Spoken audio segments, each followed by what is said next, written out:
Welcome everyone to the Wake Up Call channel.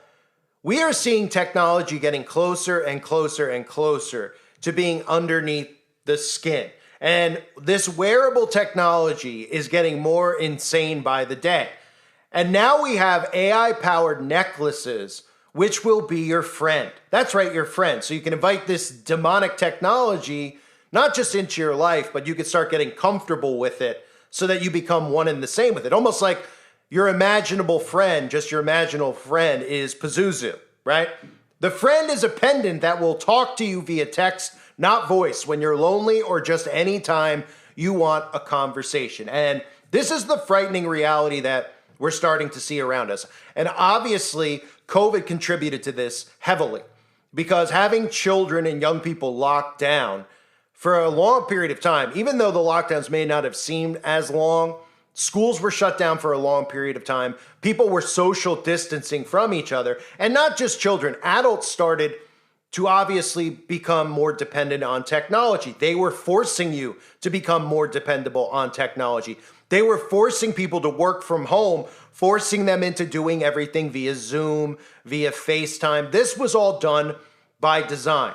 And now what we're seeing is artificial intelligence friends. And they're going to tell you that this is normal, that this isn't something that you would, be concerned about if your child was struggling to meet human beings and be friends with them.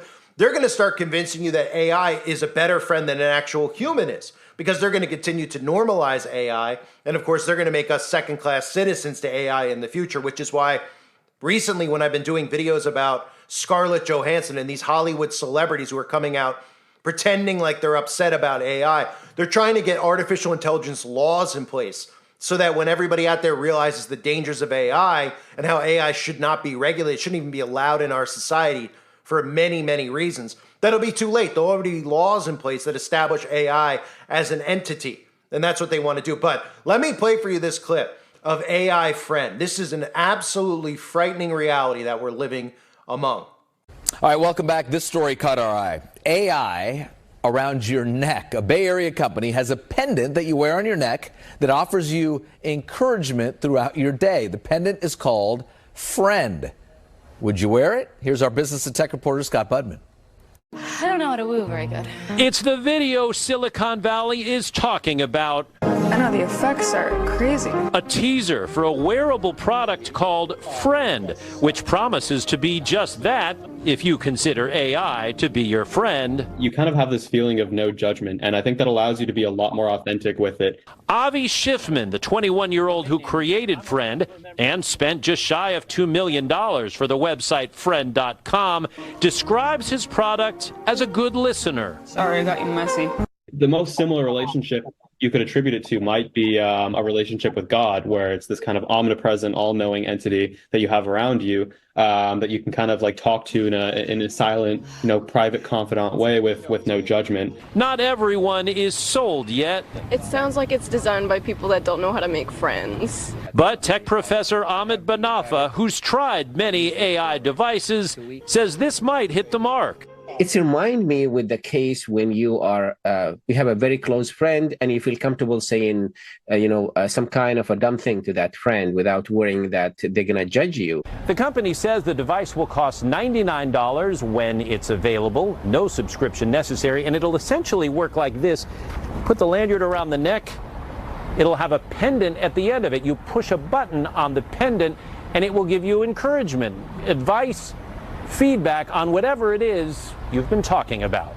Yes, it listens all the time, but the company says it will not store any audio recordings.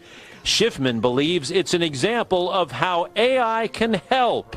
I think having an AI friend that will say like, oh, good luck on the interview will increase your productivity far more than it reminding you that it's in 5 minutes. In fact, after we spoke, he sent me this text from his friend named Emily, saying that he nailed the interview.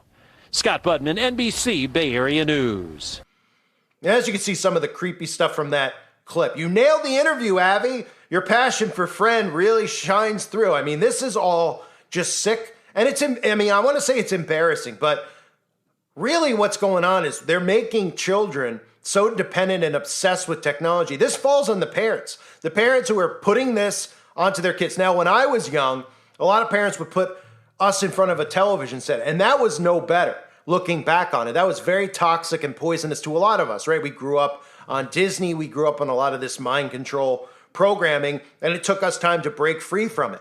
But think about how bad it is now, because parents are giving their kids cell phones, iPods, iPads at a very young age. And a lot of parents do this because clearly they're busy with work or they're distracted with their own lives, and it gives them a break from their children, because the children will be quiet when you give them the technology, right? It's like getting a muzzle. They just hand them a phone, or they hand them an iPod, or they dock them in front of the TV, and then they're able to escape. But really what this does is this leads to children and technology becoming closer and closer and closer. And the more kids are exposed to this type of technology, and the more the government comes out and says, hey, we want to put Wi-Fi on school buses. We want to make sure kids have access to Wi-Fi and all this other stuff. And then people need to start realizing too, on top of that stuff, all this stuff that they're doing with the schools, with the curriculum in the schools, is to get everything online. They want kids to learn from home. They want you to have full-on program curriculum. And people will accept that because they'll say, you know what? All right, we'll accept this type of curriculum because I don't have to worry about my kid going to school and then having somebody with the wearing the opposite clothing reading to them in a library. And then it gets more and more and more, and technology just becomes more and more part of our day-to-day lives, which is why we are where we are. So the AI-powered necklace will be your friend for $99. For $99. Do you ever find yourself speaking to your Alexa or Siri just to have someone talk to you, the article says?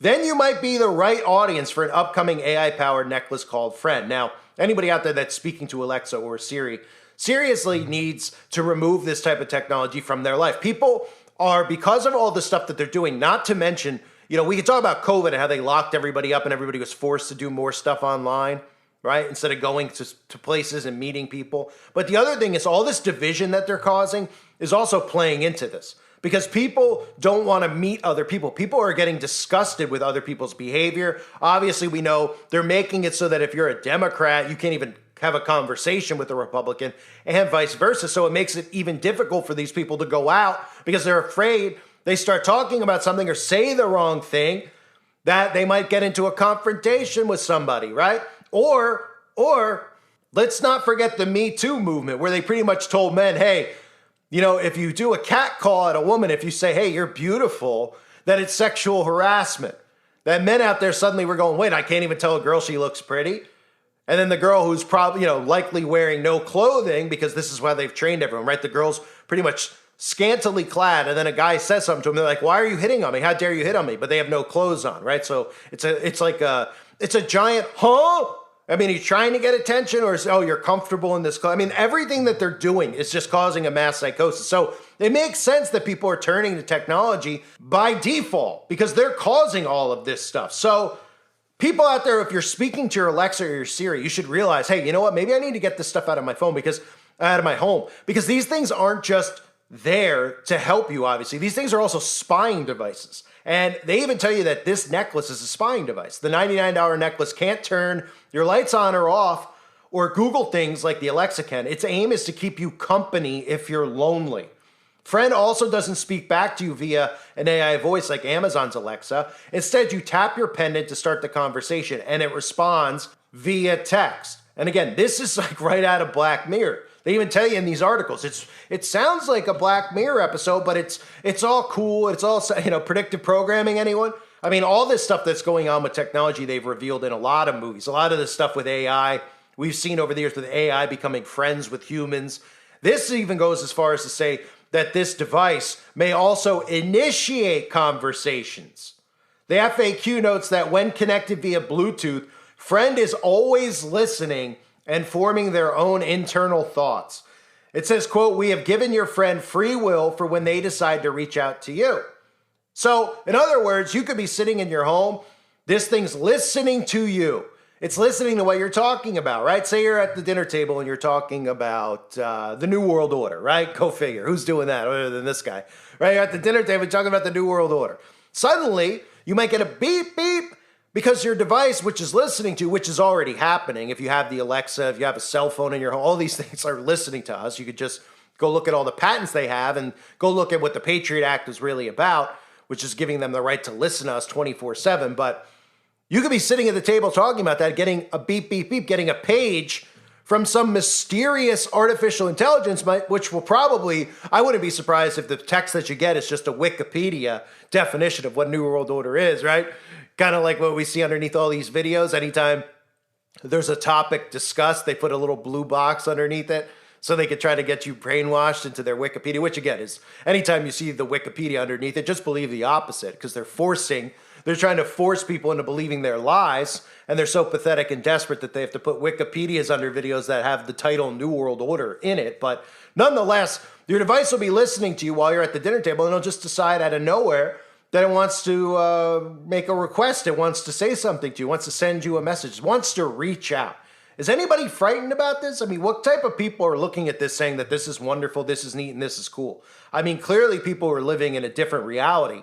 People who are extremely lonely, who don't even really need to be lonely. I mean, you can get out there and meet people. But of course, they tell you that, well, people are bad. You don't want to go out and meet other humans, right? Because they want you to love your technology more than you love your fellow man. That's part of all this stuff, right? That's why we've seen a lot of the subliminal programming with technology and perfection and how, well, your technology knows you better than a person knows you. Maybe you should just marry your technology, right? And then you could think about some of the videos I've done over the years, you know, people in China and these other countries who are dating artificial robots and creating their own robots to mirror themselves and the things that they like. Well, guess what? That's what we're headed towards. And it's a wearable necklace for now, but soon it's a deity living inside of your body as you complete the transformation. So this goes on to say that the Friend, it's called Friend. It joins a host of similar devices. Friends joins a growing universe of wearable or handheld devices that are using AI to communicate with you for various reasons. The Rabbit R1 device is an AI assistant that can answer questions or call you a taxi. The Humane AI Pin, which I covered, is a voice control communicator that can do language translation, take photos, and react to them, and even pop up a laser display on the palm of your hand. According to TechCrunch, this has raised $2.5 million in funding at a $50 million valuation from investors. Of course people are investing in this stuff because they want you dependent on technology, because the more dependent you are on technology, you never think about who's controlling the tech, who's the man behind the curtain, the more you're dependent on government.